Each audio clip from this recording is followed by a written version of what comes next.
Hey everybody, it's Charlie from Daily Motor, and today we've got the real-world highway range and efficiency test on the 2023 Toyota bZ4X all-wheel drive Limited. In today's test, we're going to head out on the highway and do about 60 miles total, coming back to the same spot, charging back up to full, and seeing what sort of efficiency numbers we achieved, and then extrapolating that for a total range figure based on battery capacity. Little walk around on the bZ4X. Like I said, this is the top level trim. It's also the least efficient trim. The EPA's estimated figure for this car in mixed driving is about 222 miles on its battery pack. This thing is a pretty fun vehicle though, from kind of a styling, both inside and out, and a packaging setup. I've quite enjoyed driving it around so far, even with its quirks. If you do want to see more on the bZ4X, check the link in the description. We're going to do a sound system test on its JBL audio system and a full DM review as well. Alright, so without any further ado, let's get this thing unplugged and get rolling. Now, it is pretty nice outside today. It's about 62 degrees Fahrenheit, so this isn't going to be like a worst case scenario sort of test, but we're still not preconditioning the cabin or anything, so this is going to be sort of a, if you just needed to run out and hop in the car and head on the highway sort of test, what sort of numbers could you expect? We are charged all the way up to full. Not really an easy way to see that here in the bZ4X. I'm actually a little disappointed in the amount of information you can get on the car about how efficient you've been or anything. You pretty much just get this trip information screen, which shows you miles per kilowatt hour every minute, it looks like. We can clear that data. Well, I guess we don't really need to. And then up here you can get a total average miles per kilowatt hour. Got that reset. But no sort of like this much power is being used up by devices, or this much power is being used up by your driving or heating or anything like that, like you get on a lot of other EVs. Because it is 62 degrees, actually it's 57 degrees outside now, it's cooling down a little bit. We are going to run the climate control at 73 degrees auto.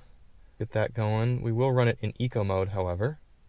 We've got our GPS reset, our trip computer reset, and we are ready to begin. A few other things worth noting. Like I said, the climate control, 72 degrees auto, no sort of heated seat or heated steering wheel on. The tire pressures have been set to their door placard 38 PSI cold, both front and rear. We are going to run in eco mode. There's a normal, eco, and then technically there's an X mode for drive modes as well, but that's a little bit more for off-roading. Regen is not super strong. Regeneration boost temporarily unavailable. It's probably because our battery is charged all the way up. We do have to drive about 2 miles to the highway, so we'll pick up the test from there. Now, the goal of this test isn't to hypermile. We're not trying to get the best possible range and efficiency for this car, but rather a realistic figure. So in order to do that, we're going to get up to highway speed here at a reasonable pace, set our cruise control at a GPS indicated 72 miles per hour, and that should allow us to average 70 over the whole test. Very easy to get up to speed here, plenty of power from this one. Actually, kind of easy to get going over speed too, because it's just so peppy, even in eco mode. All right, cruise control unavailable. Why? Why is my cruise control unavailable? I need cruise control. There we go.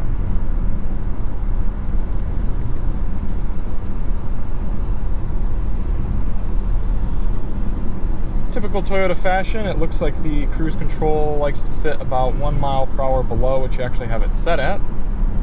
So 74 on the cruise is giving us 73 on the dash, which is giving us 72 on our GPS. We should have a pretty decent active lane tracing on here, so I'd be curious to test that out throughout the drive and see how it works. Other than that, initial highway impressions are really good. It's decently quiet in here, rides pretty well. I like the very low steering wheel position. Looks like our adaptive cruise is set to the longest distance. That's good. Alright, we're going to catch up with you at the end, spend our time testing the JBL sound system and getting some highway impressions. In the meantime, enjoy this time lapse of the entire trip.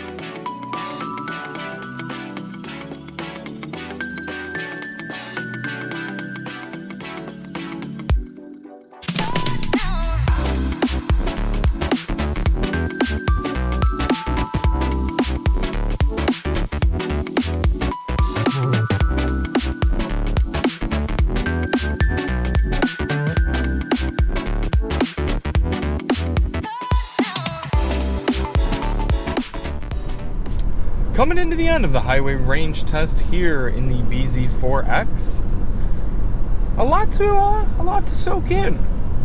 I've liked driving this thing on the highway. It actually has a really good active lane tracing system, and maybe it's just the way that Toyota has set the system up by default, or it really is the way it works, but I like it a lot better than many other active lane keeping systems on the market.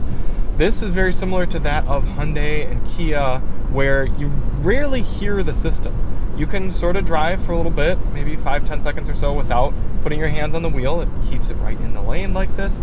And then if you're not paying attention, or if you don't touch the wheel for a little while, it comes up on the screen there with a little red message and says lane tracing system right there. Lane tracing assist unavailable soon, take control of the wheel. You just gotta give it a little nudge. You gotta acknowledge that you're paying attention, and you're good to go.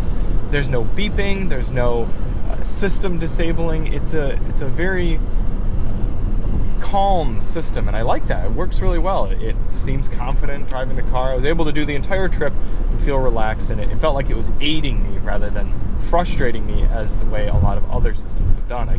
Volkswagen system comes to mind off the top of my head. It is a little bit louder coming into the wind here. I think we were driving away from the wind to start the test, so road noise is fairly average, wind noise is fairly average, seat comfort seems okay. I like the general ergonomics. What I'm not super impressed with at this point is the efficiency numbers. According to the vehicle, we're getting 2.5 miles per kilowatt hour. That's not fantastic, and that's going to have us, with the 65.5 kilowatt hour battery in this car, getting somewhere in the 170 range for highway range, which is not super fantastic for a longer range model like this. I mean, obviously the rear wheel drive car would do a little bit better, and the non-limited model even better on top of that, but not super great. The other frustrating thing is I can't find a way to actually get a percentage while we're driving here of how much battery we have left. I've got this little gauge readout there. It's just a very subtle line, and it does look to be below half. So I guess we're below half in terms of how much charge we have left, but the car does say 107 miles remaining. I don't think that's going to be the case. We've only traveled just under 100 miles now, and we're well below half, so I don't see how you'd be able to safely get over 100 out of the rest of the battery. But either way, we're going to get this back to the house, charge it all the way up, and then crunch some final numbers based on the electricity added to the battery and how many miles we went. Coming back out to the bZ4X, expecting it to be all charged up, and I am not as satisfied as I was yesterday. For some reason, the car didn't charge all the way. I can't help but thinking it was the car, because I've never had an issue like this with my charger before, where it charges up most of the way, but then doesn't charge all the way. So you can see we're quite a bit more full than before, and I don't think we have any sort of charge limit set for this car, because I was able to charge it all the way up before the test. But that's kind of a downside with the bZ4X, is it's not very EV friendly. And what I mean is, you shut the car off here and it's plugged in. There's no screen coming up saying charging, expected time done, I don't know, 4 p.m. or something like that, giving me a charge rate or anything. I do have a little red charger icon there, and that is it. So if I go out and plug the charger in, as I did when I got back yesterday, plug it in, and take a look at the car, nothing. There's nothing in here telling me any sort of useful information about charging. If I turn it on, it just says charging port lid is open. Okay, great. And that's it. I don't have any sort of charge speed or anything like that. If I go down here to the vehicle, I can see charging schedule. So I can see that there's no sort of scheduled charging built in, so that shouldn't have stopped it. And I mean, other than that, what do I have to go off of here? Not trip information, nothing in the vehicle alert screen.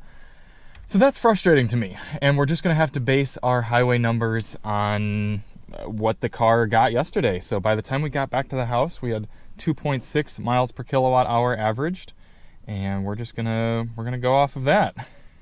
The car was telling us we got 2.6 miles per kilowatt hour, and we have a 65.5 kilowatt hour battery pack in here, so you'd be looking at about 170 miles, cruising at 70 miles per hour with some climate on in decent weather in the bZ4X limited all-wheel drive. I'm sorry I don't really have much more useful information for you. It wouldn't be a clean charge now for me to get it to start charging. I don't know why it's not. I'm going to have to restart my charger and everything in the car and figure out what's going on here. But that's the best we're going to have to go off of. So I enjoy driving the bZ4X on the highway, but not a super fantastic range number given the conditions and given the price of the vehicle. And then, like I said, as an electric vehicle, that's not giving you much to work off of here to help you in the intricacies of being an EV.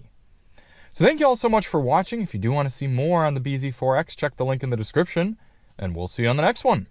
I'm Charlie from Daily Motor, and as always, drive on.